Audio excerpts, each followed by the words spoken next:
Egun eta eskerrik asko etortzeagatik. Gaur aurkeztu nahi dizueguna da Jabekuntza Eskola. Aurten ere hainbat ikastaro antolatu ditugu eskolaren programazioan barruan. Eta gonbidatu nahi ditugu herriko emakume guztiak bertan parte hartzera. Eta aipatu ikastaroak doakoak izango diala eta behar duen guztiak haurtzaindegi zerbitzu bat ere izango dura. Aurtengo eskaintzan saiatu gea iristen emakumeen profil ezberdinetara eta uste dugu ikastaroak oso anitzak diala, pixka bat batutako helburu horrekin. Jabekuntza eskola zaiga, baina ez dugu aipatu zer dan Jabekuntza Eskola eta aipatzearen udaletako berdintasun arloetan antolatzen dian proiektuak dira eta helburu nagusia da emakumeen parte hartze soziala eta politikoa bultzatzea eta alduntze prozesuen bidez egiten da hori, ez?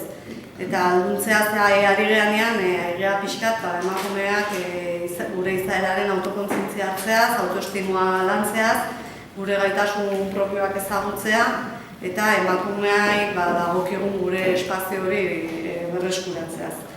Gainera, uste dugu dela harremanetarako oso espazio egokia eta emakumeen arteko esperientzia horiek ere izateko espazio egokia. Sortu nahi ditugu emakumeen arteko sareak elkar ezagutzeko, laguntzeko eta elkar topatzeko eta elkarrekin egoteko. Orduan, animatu nahi ditugu emakume guztiak interesa duten ikastaro horiek ezagutzera eta probatzera. Eta nirekin batera dago Sandra Barrenetxea, berdintasun teknikaria, eta berak azalduko ditu zein diran ikastaro horiek. Aurten antolatu dugu alde batetik batukada feminista, iaz ere antolatu genuela, pizkat musika eta tresna hartuta emakumeak elkartzeko eta ondo pasatzeko eta ere autoestimoa lantzeko. Hori hasiko da martxoak 12an eta 7 saio bitartez egingo da ikastaroa. Gero bigarrena izango litzateke emoziotegia, lotuta ere iaz antolatutako adimen emozionalaren inguruko ikastaro batekin lotuta dago eta da pixka sentimenduen inguruan lanketa bat egitea eta horren inguruko identifikazioa eta onarpen lana eta lanketa gehiago emozioekin lotuta. Hori hasiko da apirilak 17an. Gero teoria feministarekin ere jarraituko dugu, iaz ere antolatu genuen, hau hasiko da apirilak 11an eta 7 saio antolatu izan ditugu. Menopausia eta autoezagutzaren inguruko ikastaroa berria da eta helburua da pixka bat adin zehatz batetako emakumeak biltzea eta menopausiaren inguruko lanketa bat egitea eta hori hasiko da apirilak 18an. Beste ikastaro berri bat da sendabelarren inguruko ikastaro bat, sendabelarren inguruko ezagutza beti izan da, emakumeek historikoki izan dugun ezagutza bat, eta urtetan zehar egon da ustutze ezagutza horren ustutze prozesu bat egon da eta ikastaro honetan helburua da pixka bat berreskuratzea ezagutza horiek. Hori hasiko da maiatzak 10an.